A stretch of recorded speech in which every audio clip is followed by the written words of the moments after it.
নমস্কার বন্ধুরা, কেমন আছেন? আশা করছি সকলে ভালো আছেন, সুস্থ আছেন।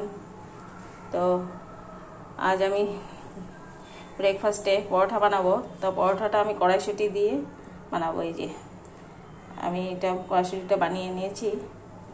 তো লাঞ্চ বক্সে কর্তামশাইকে দিয়ে দিয়েছি, এখন আমার জন্য তৈরি করছি, তা আপনাদের সাথে শেয়ার করছি। তো সাথে থাকুন, দেখতে থাকুন। পরোটাটা আমি বানিয়ে নিই।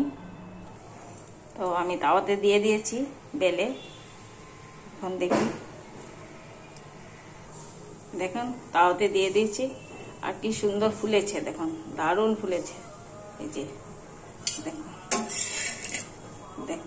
দারুণ ফুলেছে। আর এভাবে খেতেও ভালো লাগে। মাঝে মাঝে কড়াইশুঁটি দিয়ে এইভাবে পরোটা বা কচুরি, কিন্তু কচুরি বানালাম না, কর্তামশাই বলছে কচুরি নেবে না লাঞ্চ বক্সে, সেই জন্য পরোটাই বানাচ্ছি। তো এবার আমি তেল দিয়ে দেব। দেখুন কতটা দারুণ হয়েছে দেখতে। এই যে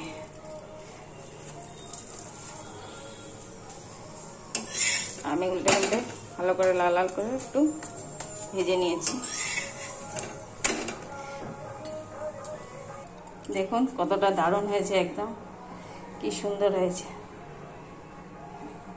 খেতেও দারুণ লাগে এইভাবে, মাঝে মাঝে এইভাবে পরোটা বানিয়ে বা কড়াইশুঁটি কচুরি বানিয়ে খেতে ভালোই লাগে, দারুণ লাগে খেতে।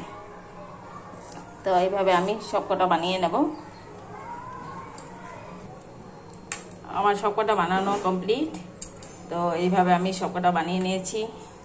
দেখুন কতটা সুন্দর হয়েছে, আপনাদেরকে দেখিয়েছিলাম, খুব দারুণ হয়েছে। এই যে খুব দারুণ হয়েছে দেখুন। তো আজ এই আমাদের ব্রেকফাস্টে আজ এই থাকবে, আমি খাবো আর কি ব্রেকফাস্ট। তো আপনাদের কীরকম লাগলো কড়াইশুঁটির পরোটা?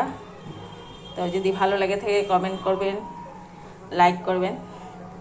আজকের মতো এখানেই শেষ করছি।